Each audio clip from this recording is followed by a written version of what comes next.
In this video, I will take you through the steps to install the control arm and ball joint on most Toyota motor vehicles. Popular motor vehicles such as Toyota Camry, Toyota Highlander, Toyota Corolla, Toyota Avalon, etc. So the steps will be breaking the axle nut, breaking the lug nuts, jacking up the car and supporting with a jack stand, removing the wheels, removing the brake calipers and rotors, removing the steering knuckle, removing the left engine mount, and then remove the control arm and ball joint. And of course, undo all these steps to have the new control arm and ball joint installed. One thing to note, removing the steering knuckle is not necessary to do this job, but it makes the job easier. I removed the steering knuckle though because I was doing a wheel bearing job as well.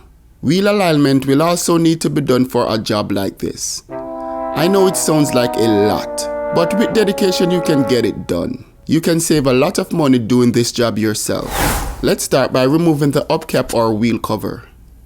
Now, I will be using a 12.30mm socket with a breaker bar to break the drive shaft axle nut. I will stand on the breaker bar to transfer my body weight to do this. That was easy because I recently broke this drive shaft axle nut to do a previous job. You might need a very long breaker bar or put in a lot of effort to break this nut. I will also recommend using some penetrating oil to help this nut to move. Next, loosen all 5 lug nuts, jack up the car and put the car on jack stand. Remove the wheel and place it under the car for added safety. I will remove the 2 bolts and nut holding the knuckle to the strut, but removing the brake caliper and rotor first will create more working space. As you can see, the impact wrench is not breaking these nuts. I will have to use a breaker bar to break the nut, then use the impact wrench. If you plan to do a lot of work on your car yourself, it would be a good idea to invest in an impact wrench. It makes working on the car more easier and faster. This portable battery type is perfect for working on cars.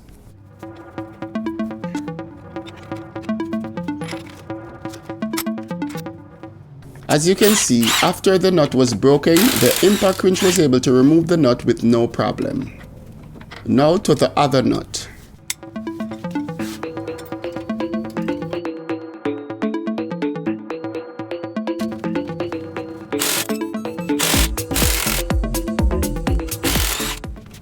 So both nuts are off.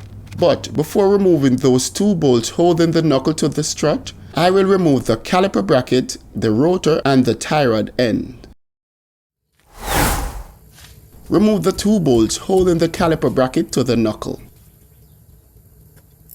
One at the top here and one at the bottom.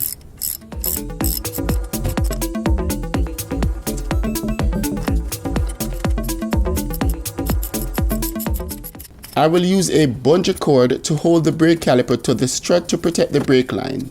You do not want your brake line to damage. This can be very dangerous.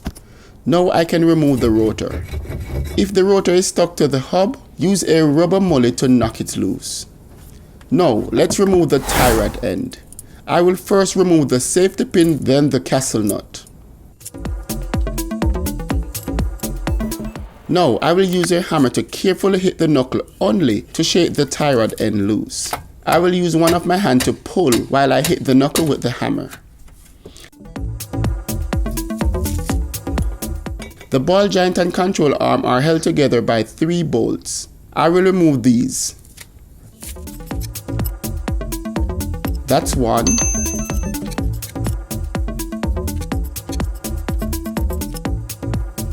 That's 2. And now that's 3. Now let's go back to the 2 bolts holding the knuckle to the strut. I'll be using a hammer to knock these out. I am using a bolt slimmer than these bolts to knock them through. The first bolt is out, but before I remove the second bolt, I will remove the brake sensor with a 10mm wrench. It is very important to do so to not damage your brake sensor wire.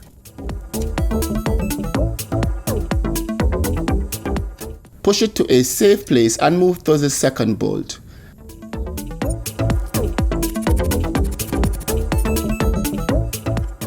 The The second bolt is out, so we can wiggle the knuckle out. But remember to remove the drive shaft axle nut first.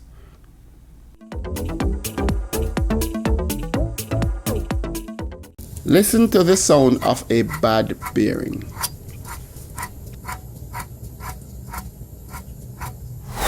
Let's now remove the control arm. It is held to the subframe of the car by 3 bolts. One right here, one here, and another over here. But this engine mount is restricting access to this bolt. I will first need to remove this engine mount before I can remove this bolt. Let's remove the engine mount. The engine mount is held in place by 4 nuts, 1 at the top here and 3 at the bottom. I will need to lift the engine off the engine mount, and I will take you through the process. I will remove this 10mm bolt here just to have more room to work.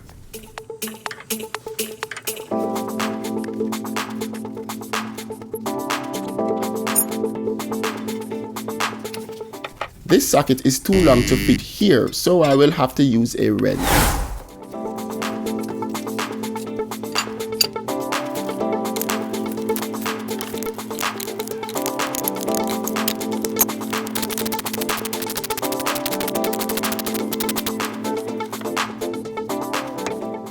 Now, let's go to the 3 lower nuts.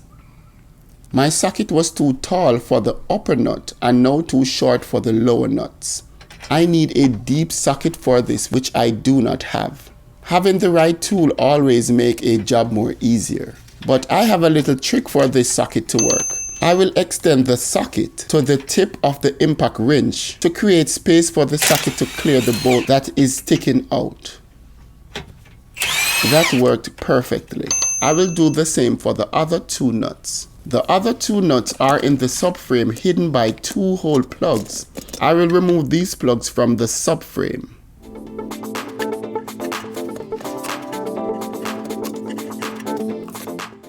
The plugs are now removed, and I will now use the impact wrench and socket to remove these nuts. It is now time to lift the engine with a floor jack. To make this easier, I will loosen the front engine mount bolt halfway. This will allow the engine to be lifted more easily.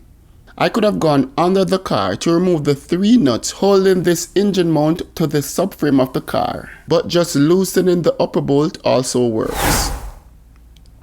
So here it is, guys. I used this floor jack and placed a block of wood under the transaxle to support the engine. Please do not lift from the oil pan. This will cause some damage.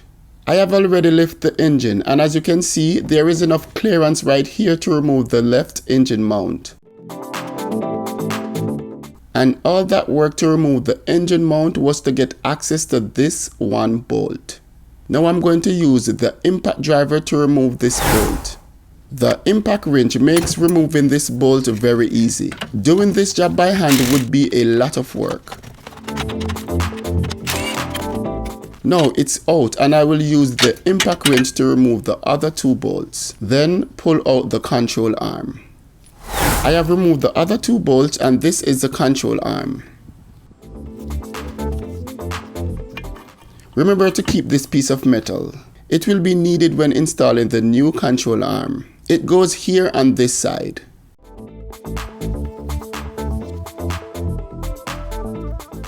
As you can see, the bushing is going bad. This control arm can go for a bit longer, but I will replace it before it gets really bad. It's time to undo all these steps to have the new control arm and ball joint installed. I will install the control arm to the subframe of the car and the ball joint to the steering knuckle. Then I will bolt them together after they are on the car. It is easier that way. To install the control arm, start at this end here. Then move to the other end. Do not tighten these 2 bolts all the way. These should be tightened halfway so that the control arm can move around. This is necessary when trying to install the other bolt at the end here. This bolt can be a little challenging to fit. I will be using a pry bar to center the bolt and use a hammer to gently tap it in place.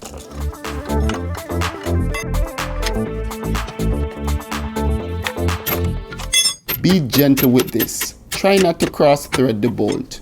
Torque this bolt to 100 foot-pounds and the other two 19mm bolt to 148 foot-pounds. It is time to reinstall the engine mount. Place the left engine mount on the subframe, then carefully lower the engine. Keep your eye on this stud here to ensure it lines up with the hold right here. Torque this nut to 70 foot-pounds. Reinstall the 3 lower bolts and torque to 73 foot-pounds. Go back to the front engine mount and torque the front upper bolt to 70 foot-pounds. But if you had removed the 3 lower nuts for the front engine mount, reinstall those and torque to 43 foot-pounds. Now let's replace the left ball joint. First, remove this safety pin.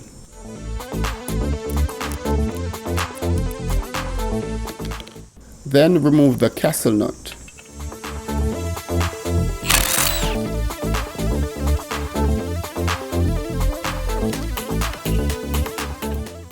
I will now knock out the ball joint. Even though I will not be reusing this ball joint, I am going to use this nut to protect the threads.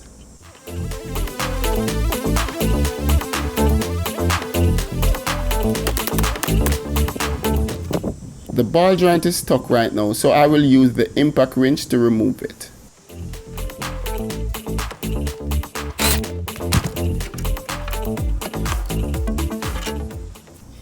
Install the new ball joint and torque to 94 foot-pounds. Then reinstall the safety pin.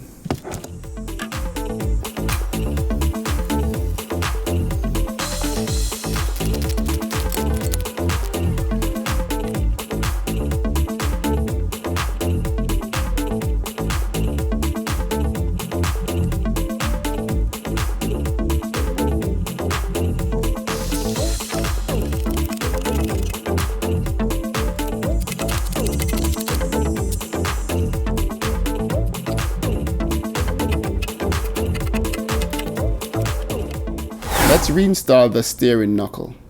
Place the drive shaft in the steering knuckle and use the axle nut to hold the steering knuckle in place. Align the ball joint and control arm and install the 3 nuts. Torque the 2 smaller nuts to 55 foot-pounds and the larger nut to 68 foot-pounds. Install the strut to knuckle bolts and nuts and torque to 152 foot-pounds. Install the tie rod end to the steering knuckle and torque to 35 foot-pounds. Then reinstall the safety pin. Reinstall the brake sensor with the 10mm bolt. Install the front brake caliper and torque to about 75 foot-pounds. Install the wheel and torque to 76 foot-pounds.